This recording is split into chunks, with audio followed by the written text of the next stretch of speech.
Hi everybody, it's Mr. Francy here. Do not adjust anything. This is an audio, basically audio only video today. Think of it more like a podcast. So just a couple of things to update you all on, and then we'll get into the main theme of today's discussion, which is an open and frank discussion about the reasons why I feel that being transparent and being honest in your book reviews. Yeah, they say honesty is the best policy, and I want to just kind of touch on that, and I will in a moment. But first of all, I want to discuss why this is coming to you as an audio only piece, as opposed to my regular videos where you'll see me on camera. So I wasn't planning on doing any videos at all in this first week of January, but then, you all got that reading vlog from me, and I'm so happy that that was able to come out at the very least. Yeah, okay, so I'm just going to say this because I am extremely transparent, as you all know, but I don't remember when exactly it happened, but I think it was at some point last week. Oh gosh, I can't even think of when it was. I think it was on Tuesday night or something. Okay, so something happened to me. I am fine. I don't want to put it out there and have people thinking that it was something extremely horrible, but I don't exactly want to discuss the incident itself, but something happened to me. I was on my own, and then something happened to me that made me not want to be on camera, at least for the first week of the year. So I'm hoping to just go ahead and deal with that, and I'm hoping to be back on camera as of the second week of January. But at the same time, I don't want to stifle my creativity. I don't want to just go away and just, give you all radio silence, basically. So I'm here. I'm just here in a different way. So I hope you all are good with that, and let's begin. Okay. So, next thing I want to discuss with you all is I want to apologize for the sudden ending of my reading vlog. So, okay.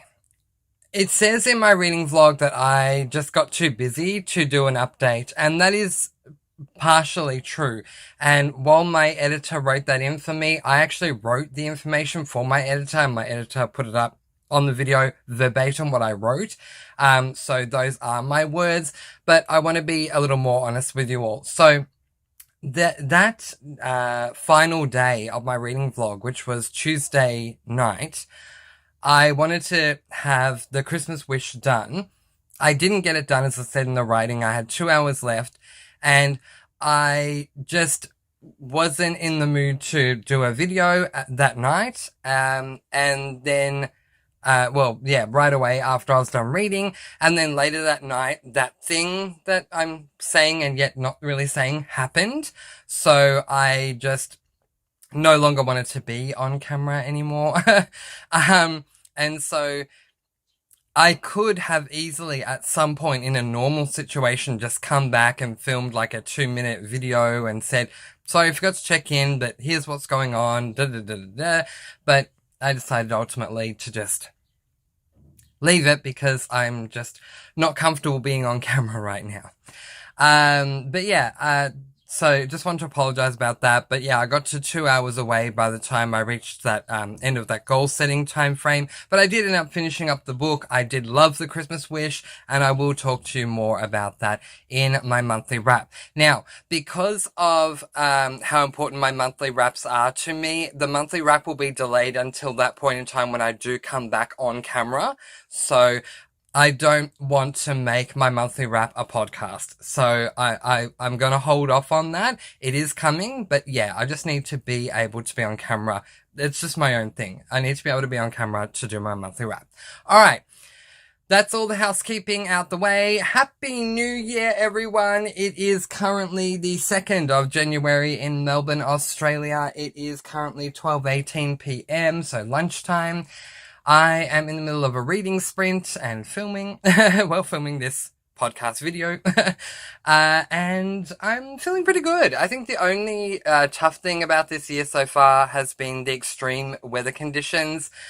We've been experiencing like somewhere around 36, 37 degrees Celsius, which, to give you a rough idea of what that would be in the States.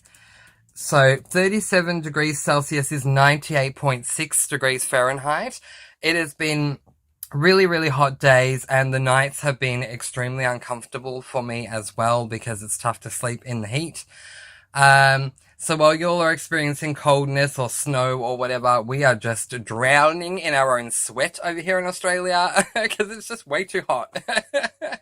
And yeah, I mean, no one can really be bothered doing much in the heat. I mean, isn't that why the Spanish came up with siesta? I mean, like, seriously. I wish we had siesta here in Australia. It's like, okay, everyone go home for lunch and just sleep it off, and then we'll come back later. But anyway, all right, let's get on to the topic because I've rambled. So let's begin. Earlier today, I came across a video that was the inspiration for this podcast, and it was a video done by Reads with Rachel. It is called I Am a Goodreads Bully. And I was intrigued by the title and the screenshot that she had. The screenshot shows animated horns on the booktuber's head, as well as some comments that have been placed onto her videos in the background, talking about how they don't appreciate the way she's reviewing books. So I was listening to this video, and I really appreciated where Rachel was coming from. She was making some really good points about how she is extremely frank and honest about her reviews, and that people don't necessarily like it, but she's not going to change. And I fully, wholly, and completely support that. I think that, you know, it's a really tough battle and a very fine line to walk if you are a reviewer of books, whether you are a content creator on top of reviewing books, and so therefore you are a lot more visible because you're out on platforms such as YouTube/BookTube, or even other platforms like TikTok or Twitter or whatever. I mean, if you all know Mr. Francy only has YouTube and Facebook. That's all I have, and I don't have TikTok. A lot of people talk about TikTok and Book Talk and whatever. People used to talk about Snapchat back in the day, and people talk about Book Twitter and all the drama that goes on Book Twitter. I'm just not a part of any of these platforms. I mean, I've signed up to some of them, but just because I'm signed up does not mean I'm there. I have removed all of those apps, and I only have Facebook and YouTube at the moment. And even on Facebook, I'm not posting a lot. I will sometimes post about what I'm reading at that point in time. And recently I started a new job. This was a few months ago. I started a new job, and so added some of my work friends to Facebook, and they were saying to me, you only post about book stuff. And I said, yeah, I don't really post a lot of everyday things on Facebook. But, and then obviously the rest of my social media experience is all about YouTube, whether I'm watching YouTube or creating content for my channel or whatever it is. But the thing is, regardless of the type of book reviewer you are, it's a fine line to walk between wanting to give your complete, honest, transparent opinion on what you have read versus not wanting to hurt everyone, being everyone's friend, coming across as approachable and likable, and all those different things. But here's the point that I want to make, and I may stand alone. Now, for those of you who don't know, I am an extremely positive person. I see the glass as half full. I will be extremely transparent because I'm that too. I wake up like a bear with a sore head. I do. I'm not a morning person. I'm also currently single, but I bring that up to make the point that I am in my 30s and a gay guy. If I had a boyfriend, my perfect boyfriend would be someone who would wake me up with a cup of coffee in his hands. I mean, I am not a morning person, but once I have gotten over the blur and the whatever it is that you know what I mean, where the world just seems distorted when we first wake up, that blur. Once I get over the blur of the world and I wake myself back up and the imagery around me gets sharper and I feel a lot more coherent, then I am extremely bubbly. But yeah, majority of the day, I'm a very, very, very, very, very positive person who likes to sparkle my positive energy all throughout the world.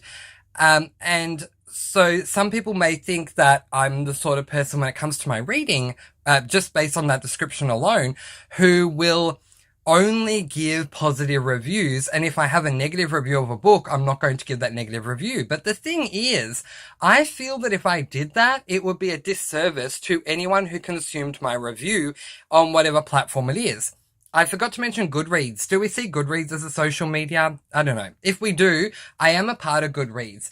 Now, Goodreads comes with its own drama itself, but honestly, the reason why I'm a part of Goodreads, long story short, is because Goodreads helps me with my stats as I go throughout the year. It helps me to have a quick, easy, and convenient place to place all of my books and my reviews succinctly enough as I go along throughout the year. Otherwise, I don't know if I would even use Goodreads, but I just find it really convenient to use and very convenient when I get to the end of the year to look back at all the books I'd read, and at the end of a month when I'm doing my reviews, my monthly wraps and talking about all the books I read. But whether I'm on Goodreads or on BookTube, I'm going to be completely honest with the books that I've read. I think it would be a great disservice to sit there and say how much I love a book and lie and say, this was so amazing. Oh my gosh, it got 5 stars from me. When in reality, I wanted to give the book 1 star, or I DNF'd it, or it was horrible, or it offended me. I think the reason for this is because it's not for me necessarily about, I need to put down an author. It is more that I am mindful that if I'm going to put any sort of a review out there, that anyone could come across this review and this could color their own opinion when it comes to whether or not they're going to read that book. So there is a fine line, but I'm not going to just pander to everyone and say, I loved this when I didn't, because it would be dishonest and it would go against what I hold extremely dear about myself and the way that I go about doing my reviews, which is to be extremely transparent. But one thing I will say, that I don't quite understand is reviewers who are honest, who will say, I didn't like this book, 2 stars. Now let's talk about the next book I didn't like. So this is this book, and I also didn't like this book, 2 stars. Now the next book I didn't like was this book, and it just really let me down, 1 star. What annoys me about this is you have not given me enough information. Why didn't you like the book? The more I hear consistency of, it just wasn't for me, here's my rating, the more I think to myself, okay, and that is fine, and I respect your opinion, and the fact that you have given Mistborn the Final Empire, my favorite book of all time, 1 star because you absolutely hated it is absolutely fine. No, genuinely, it's absolutely fine. I just want to know why. Why did you not like it? Because if someone were to write a review, and let's say, keeping it to Mistborn the Final Empire, let's say they were to write, okay, I went into this book having no idea what I was going to come across. I knew Brandon Sanderson was a very popular author, and so I gave it a go. But it didn't work for me because I'm not a fan of fantasy, and this book is extremely fantastical and extremely overwhelming with its world building, which I'm not a fan of. Then I could understand and say, well, actually, that makes sense because that is, the book does contain those things, and if you don't like that, then that is totally fair. But also another great reason to explain your reasoning as to why you're giving a star rating is because as readers, we are not a monolith. We don't all agree on the exact same thing. So just because you don't like a certain something, the chances are extremely high that there are other people who are going to consume your review who do love that thing. So if I were to say, I don't know, I'm just plucking an example out of thin air right now because I can't think of a specific one. But if I was to say I did not like this book because it was way too scary for me, and it just convinced me I was going to have a nightmare. Now, P.S. In reality, I love horrors that freak me out and convince me they're going to have a nightmare. But I'm just making an example with this. I didn't like it because it scared me so much. I somehow made it through the book, but I gave it 1 star. It was just too terrifying for me. There would be someone else out there who may consume the review I've given and say, okay, well, that's fair enough because Mr. Francy, you don't like being scared, but I do. So your 1 star is actually a great recommendation for me, and I'm going to go ahead and pick that book up. And I've certainly not only experienced this with reviews that I've done and books that people who have watched or read, depending on if it's BookTube or Goodreads, my reviews, who have picked up these books based on my reasoning because they have differing opinions than I do and like different things that I compared to what I do when it comes to reading. And I think that's wonderful. And then they go on to read the book and they may agree with me or they may disagree and absolutely love the book. And I think that's fantastic. But I also have it the other way around where I will look, most of the time if I'm consuming a review, it's going to be a review that I'm consuming on BookTube. I don't read a lot of reviews on Goodreads unless I really, really love a book and want to see what others are saying. If they're agreeing with me or if they're strongly disagreeing, I want to see, again, it becomes that massive 3-letter question, 1-word question, which is why? Why did you give it 1 star? Why did you give it 5 stars? Why did you give it 3 stars? 3 stars I don't mind so much. 3 stars to me is an average rating, so I don't necessarily need as much of an explanation. But you gave this book 1 star. Excellent. Why did you give it 1 star? I loved it. Or, I gave it 1 star, but you gave it 5 stars. But you're not really saying why. You're just saying you like the book. But why did you like the book? Seriously, why has a very long tail, and my word. I mean, I don't respond to reviews on Goodreads, but if I did, half of my responses would be, I'm really intrigued to know why you end up giving it this rating, and saying that in a neutral way. I'm not trying to be offensive. You and I agree or you and I disagree. I'm just wondering, what was the reason why? But yeah, I come across booktubers all the time who will say, I read this book, it wasn't for me, I didn't like it, I hated it. I mean, depending upon the booktuber, it really depends upon the transparency you're going to get from them. Am I right? I have been a creator, but a booktube fan first. So I feel like I am a consumer first, creator second for 3 years now, and I've experienced such a wide, vast range of booktubers out there that you have some who will just say, you know what, it just wasn't the book for me. And then you'll have others that will go the complete opposite route and say, this was horrible, I detest this book. And, and sure, at the end of the day, it is what it is. And absolutely, at the end of the day, I prefer the reviewer who has the confidence to say, I detest this book, because they're being passionate about what their opinion is.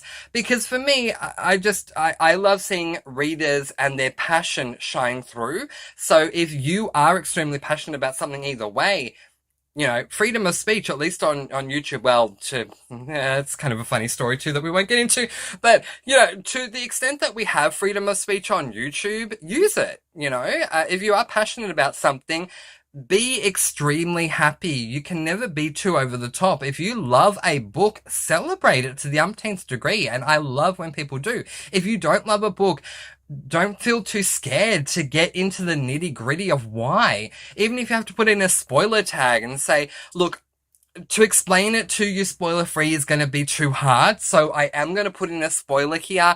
I'll put something on the screen that says spoiler, or I'll raise my hand, or whatever. If you don't want the spoiler, skip ahead. But regardless of how you do it, I prefer for anyone who is reviewing a book to be passionate, but also give me the why. And if you need to spoil to give the why, that is absolutely fine. Go ahead and spoil to give the why. But yeah, but I want to know the why. Like an example for me, first book that comes into my head is Every Value Break by Peter Swanson. I gave it 2 stars, and it would be very different if I were to say, okay, so the next book I read was Every Value Break by Peter Swanson. This is an adult thriller, and I gave this book 2 stars. It just wasn't the book for me. Let's move on. Versus what I did say, which was the next book I read was Every Value Break by Peter Swanson. This is an adult thriller, and I gave this book 2 stars. And let me tell you why. And I think I was literally saying it like that. Let me tell you why. This book is marketed as a thriller. It is not a thriller at all. And it's not. To this day, I remember how much that book annoyed me. And that's to say nothing as fans of Peter Swanson or fans of any of Peter Swanson's other works or whatever.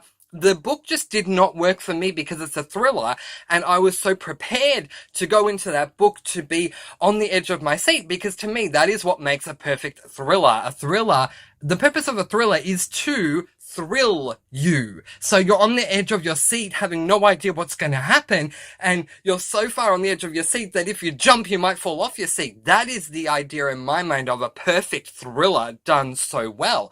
And this is just one example, by the way, but Peter Swanson's Every Value Break, it just, oh my gosh, it just wasn't a thriller at all. There was like one thriller scene, and it seemed like we were finally getting somewhere, and I was so happy, and then we didn't go anywhere with that one thrilling scene. It ended so quickly, and it didn't end in a satisfying way. Look, I'll just say this quickly. Let's put a spoiler tag on the screen. Here's my quick spoiler about this one.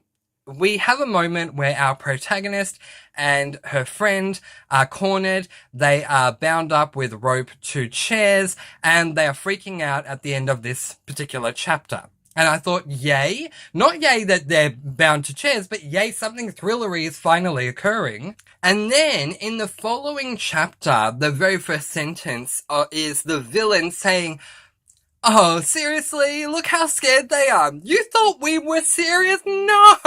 Why would you think we were serious? Look, untie them and let them go." Now, if it was a very malevolent character who was saying, "Look at them, they're scared, and they should be," then, maybe that would work in a thriller. But no, he's like, "Look at them, they're so scared. You thought we were serious? No one else here. Untie them. Let them go." So this person unties them, and then they go. They get to leave. Like, what the heck? It's not a thriller.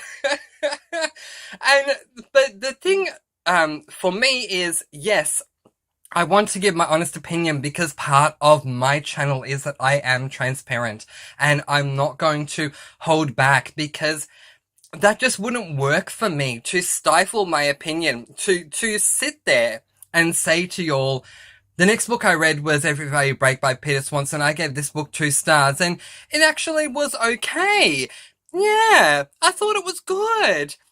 Yeah, I mean, I don't think anyone would believe me, because you would be able to tell so quickly that I am obviously lying and I'm restraining myself. But look, let's just quickly jump into offending the author's feelings. I think at the end of the day, there are reviewers out there that are extremely conscious of the fact that their review can make or break sales of a book, which will affect an author. Absolutely. And look, at the end of the day, I can absolutely verify that this does happen. When I was studying my literature degree, which I'm not anymore, I did a deep dive look into the effect of reviews on book sales. And yeah, let me tell you, absolutely 100% book sales can rise and plummet based on reviews from reviewers that consumers trust. So absolutely, I can confirm that for you. But in this particular case, I think it's not like we're setting out, when we're giving a negative review in whatever format it is, whether it's on Goodreads, BookTube, or somewhere else, it's not like we are setting out to offend an author. unless we are literally setting out to offend an author, which I've only had happen once on my channel. I read a book. It offended me so much. So much. It wasn't just that I didn't like the book, but I found the book to be offensive in general to the LGBTIQ plus community, but also offensive to myself personally in so many ways that I was so angry at the author for what the author had done. So in that situation, yeah, I was very upset with the author. And, yeah, I don't say the name of that book anymore. And quite frankly, I kind of remember what that book was called. I remember the name of the protagonist. I can't remember the name of the book. But aside from that, I don't feel that we are, as reviewers, trying to attack or criticize maybe, but attack an author. Not at all. We're just coming from a place of, I've just read a book. Here are my unfiltered thoughts on the book itself.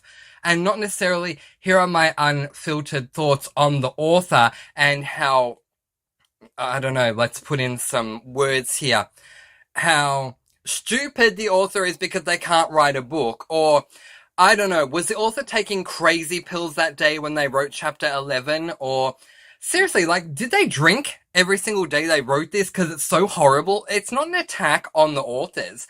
It is a genuine discussion of how you feel about a book. And 9 times out of 10, what is discussed is the content as opposed to what the author did. So I don't see honest negative reviews as an attack on the author, because I don't see a lot of reviews where, as on BookTube, maybe it's just because I don't follow booktubers who do this, but I don't see a lot of booktubers saying, so this author is to blame because this author did so bad, and let me tell you the 20 things that this author did wrong. Instead, they're just saying, I've consumed this book, I didn't like it, I'm going to explain why, my reasonings are this, this, and this, that's either to do with the writing style, the plot, the characters, the world building, the climax, the mystery, whatever it is. It's not necessarily that we're going off with the author, we're just giving our unfiltered opinion about the book. So I think that there are many reasons as to why reviewers should not be self-conscious and stop themselves from speaking, well, their truth, but from being transparent about their experience with a book. But also, I think that anyone who feels personally offended by anyone who is passionately giving you their honest opinion of their own experience for reading a book, and then wants to attack that reviewer for giving their own opinion of what they felt about the book, I just don't understand it. Like, personally, I don't have time for that anyway. If you want to put my favorite books down, I'll hear you out. If I don't agree, I just won't leave a comment. I mean, I don't have the time to sit there and write you an essay belittling you because you don't like the same book as I do. But also, I do believe you have the right to belittle a book that I don't love because you didn't love it. And so, you know, absolutely, I advocate it. I really think that everyone should just review any sort of a book they read as honestly and transparently as they possibly can. Now, I like the extra ingredient of passion, so if you feel strongly one way or another, allow that passion to shine through. It's okay if that passion is a negative passion, because I've seen it myself. Y'all seem to love my worst books videos that I do every year, and I always go into them thinking, even someone who is as transparent as me, I go into them thinking, oh my gosh, this is going to be the year, everyone's going to hate it, everyone's going to leave because I'm putting down books, but you all turn around and love the worst books of the year videos that I do, so thank you, I appreciate it. And I keep saying this is the one time of the year that I can do it, but it's not true. I think it's the one time of the year where everything in that specific video is centered around books that I passionately do not like. But I do say it throughout the year as well. So, yeah, anyway. Anyway, this has been a very interesting ramble. I didn't want this video to go longer than half an hour, so I'm going to end it here. Thank you for listening to my ramble. If you have any other topics you'd like for me to ramble about to do with books or anything to do with BookTube or anything like that, please do let me know in the comments below. Until next time, I'm letting you all go with peace, blessings, and so much love. Please do be kind and love one another and spread your sparkling energy all throughout the world. And until next time, happy reading! Bye everyone!